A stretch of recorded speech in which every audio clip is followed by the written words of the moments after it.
আজকে যে রেসিপিটা তোমাদের সাথে শেয়ার করব, কিছুদিন আগে আমিও প্রথমবার এই রেসিপিটা বানিয়েছিলাম।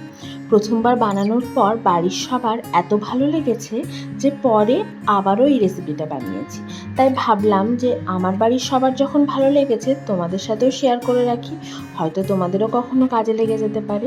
প্রথমেই দেখতে পেলে যে ছোলার ডাল ভিজিয়ে রেখেছিলাম। যে কাপটা দেখালাম সেই কাপে 1.5 কাপ ছোলার ডাল ভিজিয়ে রেখেছিলাম সারা রাত্রির ধরে। তারপর ছোলার ডালটাকে একটু আদা আর কাঁচা লঙ্কা দিয়ে একটা মিহি পেস্ট তৈরি করে নেব। সমস্ত পেস্টগুলোকে এই একটা বাটির মধ্যে আমি রাখবো, একটা জায়গাতেই সবগুলোকে রাখতে হবে।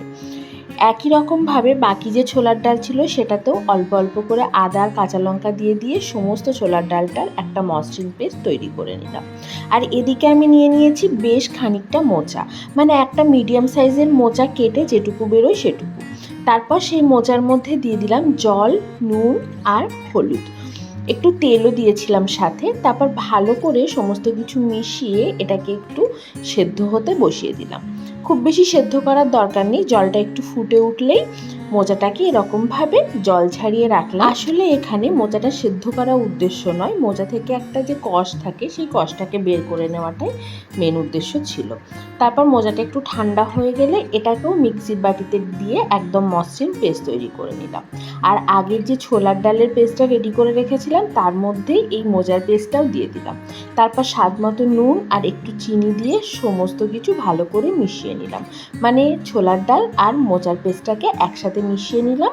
আর এরপর কড়াইয়ে অল্প একটু সর্ষের তেল দিলাম, খুব বেশি সর্ষের তেল না। তারপর দিয়ে দিলাম 1/2 চামচের থেকে একটু বেশি হিং আর আগের থেকে যে পেস্টটা রেডি করে রেখেছিলাম সেই পেস্টটা। তারপর খুব ভালো করে এই পেস্টটাকে কষিয়ে যেতে হবে। একটু হলুদ দিয়েছিলাম রঙটা সুন্দর হওয়ার জন্য। এই সময় গ্যাসের ফ্লেম মিডিয়ামে রেখে সমানে খুন্তি নাড়িয়ে এটাকে কষিয়ে যেতে হবে যতক্ষণ না এটা একটা মন্ডের মতো হয়ে যাচ্ছে। ততক্ষণ আমি একটা থালার মধ্যে একটু সর্ষের তেল মাখিয়ে রাখলাম আর একটা স্প্যাচুলার মধ্যেও সর্ষের তেল মাখিয়ে নিলাম।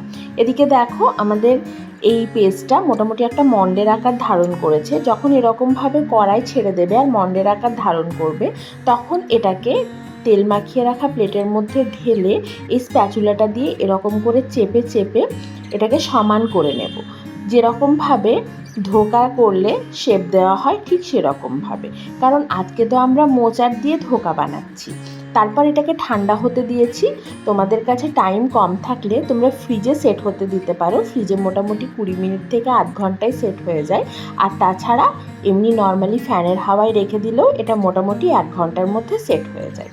সেট হয়ে যাওয়ার পর এটাকে ইচ্ছে মতো শেপে কেটে নিতে হবে আর তারপর এগুলোকে ভেজে নিতে হবে। দেখো কি সুন্দরভাবে এগুলো উঠে আসছে, ধোকাটা একদম পারফেক্টলি রেডি হয়ে গেছে। এখন কড়াইয়ে তেল গরম করে ধোকাগুলোকে সমস্ত এক এক করে ভেজে নিয়েছি। আশা করি বুঝতেই পেরেছো যে আজকের আমার রেসিপি হচ্ছে মোচার ধোকার ডালনা। তাই ধোকা যেরকমভাবে ভাজতে হয় সেরকমভাবেই ধোকাগুলোকে ভেজে নিতে হবে আর তারপর ডালনার জন্য প্রিপারেশন করব আমরা।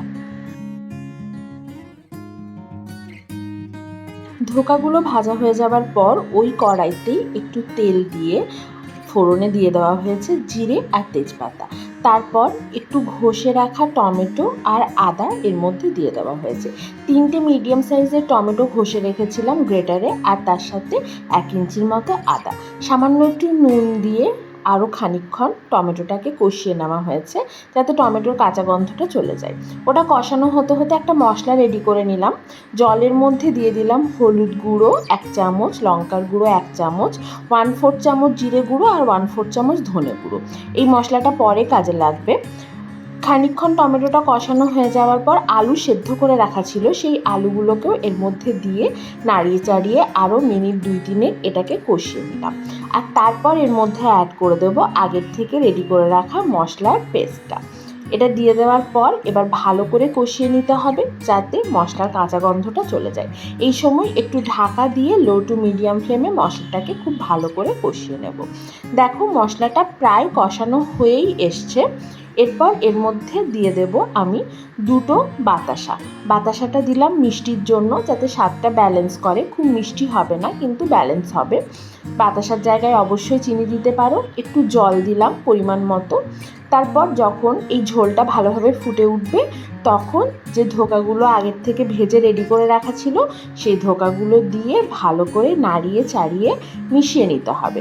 আর তারপর এই ধোকার সাথে পুরো গ্রেভিটাকে আরও একবার খুব ভালো করে ফুটিয়ে নিতে হবে। তাহলেই ধোকার ডালনা মোটামুটি রেডি। নামানোর আগে শুধু ওপর থেকে 1 চামচ ঘি আর ছোট চামচের 1 চামচ গরম মশলার গুঁড়ো ছড়িয়ে দিলেই ধোকার ডালনা পরিবেশন করার জন্য একদম তৈরি।